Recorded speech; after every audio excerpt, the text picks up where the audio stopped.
আজকে আমি বানাবো স্টাফ রুটি। একটুখানি অল্প করে একটুখানি জাস্ট তেল দিলাম, অল্প না দিলেও চলে এই টাইপের। এটাকে একটুখানি, এটা তাও অনেকটাই মনে হচ্ছে। এর মধ্যে আছে ক্যাপসিকাম, পেঁয়াজ, গাজরকে ছুলে নিয়েছি, আর আছে কাঁচা লঙ্কা কুচনো। এগুলোকে আমি এর মধ্যে দেবো, কোনো ফোড়ন টোড়ন দেবো না। এটাকে আমি জাস্ট একটু হালকা করে ভেজে নেব, ফ্রাই করে নেব। এই নয় যে খুব বেশি ভাজবো, হালকা করে ভাজবো।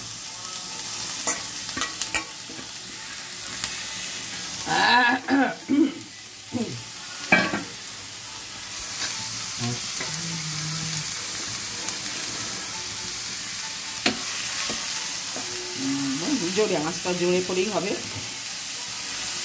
কারণ এটা শরীরের জন্য খুব উপকারী। যারা সবজি খেতে চায় না, সবজিও খাওয়া হয়ে যাবে। রুটিটা, আটাটা হচ্ছে কার্বোহাইড্রেট আছে, কার্বোহাইড্রেট হয়ে যাবে, ভেজিটেবিল সব একসাথে খাওয়া হয়ে যাবে।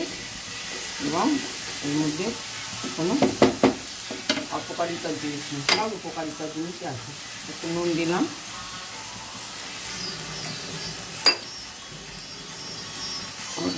দেবো না, একটুখানি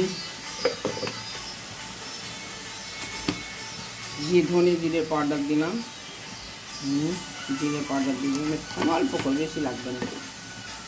আর একটু চিনি দিলাম, আর কিচ্ছু মশলা লাগবে না। এইটুকুনি দিই, স্টাফ রুটিটা হয়ে যাবে। খুব ইজি, যখন তখন করে খেতে পারেন, কোনো খাটনি নেই, কিছু নেই। এবং এটাকে যে খুব বেশি ফ্রাই করতে হবে তাও নয়, জাস্ট অল্প ফ্রাইয়ের মধ্যে।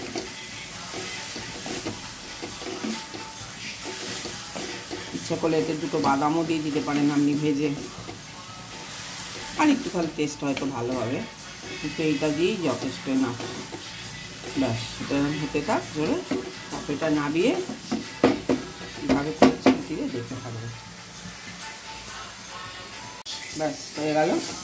শুকনো শুকনো, মানে একটু জল ভাব যেটা ছিল আর কি, সেটাকে জাস্ট টানিয়ে দিলাম। আর কিছু না, কোনো ফ্রাই হবে না, ডিপ ফ্রাই হবে না, কিচ্ছু হবে না। সবজির যে জলটা থাকে সেটাকে এখানে টানিয়ে নিয়ে শুকনো করে দিলাম, নাহলে কী হবে, রুটির ভেতরে যখন দেবো অসুবিধা হয়ে যায়। ব্যাস এবার তুলে ফেলছি।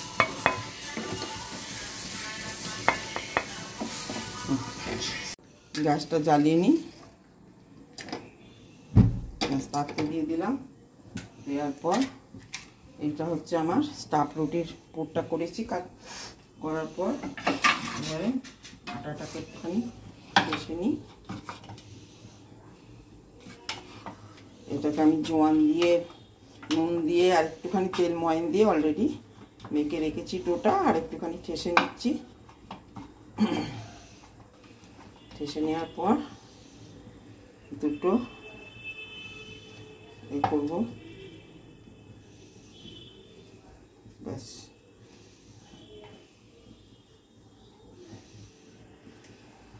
রেখে দিলাম এরকম বড় নিচে মতন করে। এটাকে বেলবো, পাতলা করে বেলবো।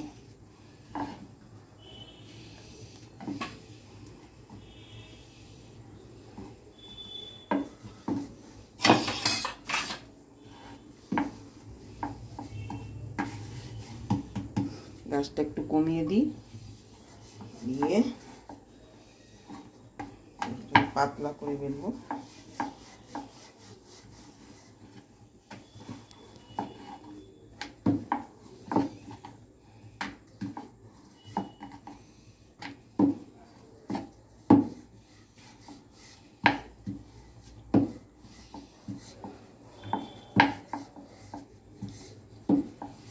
খুব বড় করে, পাতলা করে, অনেকটা বড় করতে হবে, সাইডগুলো যাতে না মোটা থাকে।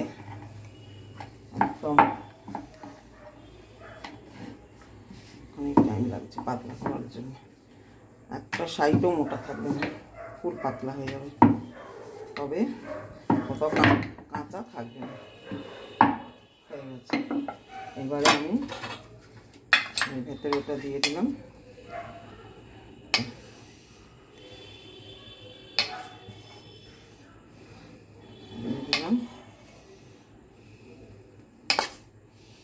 এটাতে আছে গাজর, দেখেছেন গাজর, ক্যাপসিকাম, পেঁয়াজ দিয়ে আমি স্টাফটা তৈরি করেছি। অনেকটা পরিমাণে দিতে হবে কারণ এটা স্টাফ রুটি, এটা কোনো শেপের দরকার নেই, যেরকম শেপ হবে সেরকম হবে।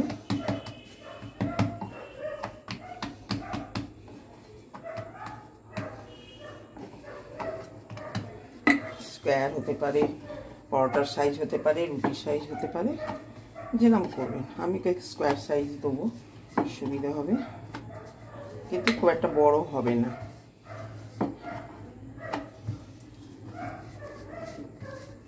একটা খেলেই রাত্রিরে পেট ভরে যাবে, এর থেকে বেশি খাওয়া উচিত বলে মনে করি না। রাত্রিরে সবসময় অল্প খেতে হয়।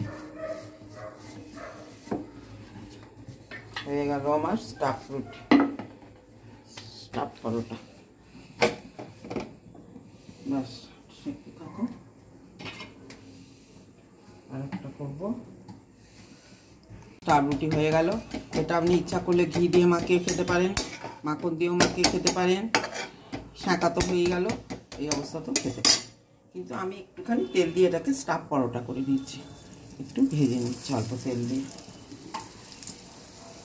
যেটা খুশি তেল দিয়ে পরোটাও করে নিতে পারেন, আপনি ঘি দিয়ে মাখিয়ে নিতে পারেন, যেটা খুশি ওপরে ঘি দিয়ে ছালিয়ে নিতে পারেন, মাখন দিয়ে করতে পারেন। কিন্তু আমি একটুখানি তেলটা দিয়ে ভেজে দিচ্ছি।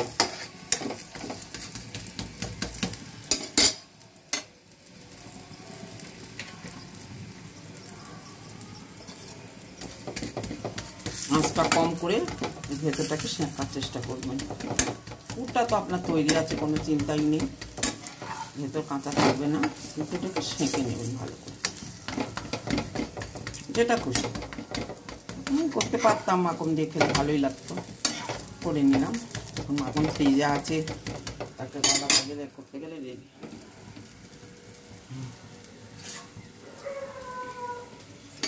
দিয়ে ফেলি।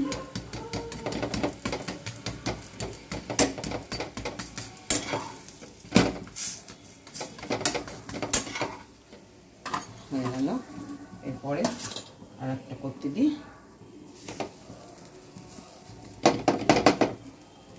ভালো করে সেঁকে তো হয়ে গেল আমার স্টাফ পরোটা। স্টাফ রুটিটাও দেখে দিয়েছি, আপনি যদি না তেল দিয়ে করেন সেটা স্টাফ রুটি হবে, এবার তেল দিয়ে যদি একটু ভেজে নেন সেটা স্টাফ পরোটা হবে। করা হয়ে গেল। একটু আচার দিয়ে হোক, একটু চা দিয়ে হোক খান, খুব ভালো লাগবে। এটার জন্য কোনো তরকারি দরকার নেই, কারণ এটা ভেজিটেবল স্টাফ পরোটা, ভেজিটেবল স্টাফ রুটি।